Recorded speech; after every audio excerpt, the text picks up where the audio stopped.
Саламатсыздарбы, урматтуу угармандар?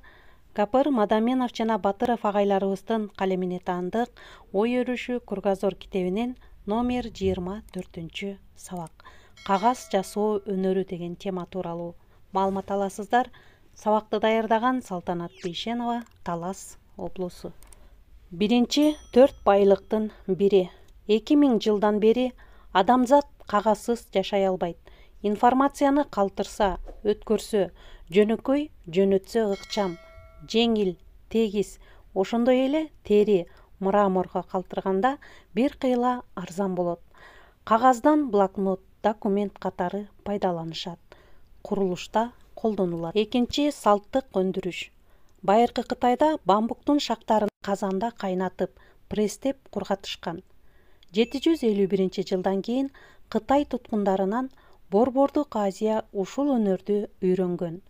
Самаркандта 5 жерде, ал эми Сохто 10 жерде кагаз өндүрүүчү ишканалар болгон.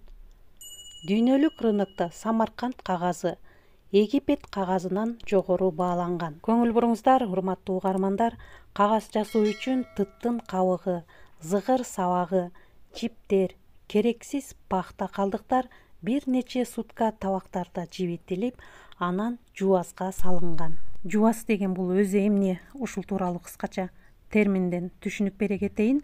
Жуаз бул кагаз эзүүчү суу тегирмен дегенди билдирет.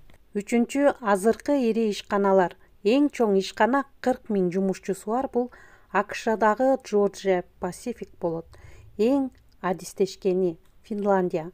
Атактуу электроника машина куруучу фирмаларда алгачкы ишти ушул кагаз өндүрүшүнөн башташкан. Киши башына эң көп кагаз өндүргөнү бул Япония, 84 килограммга чейин.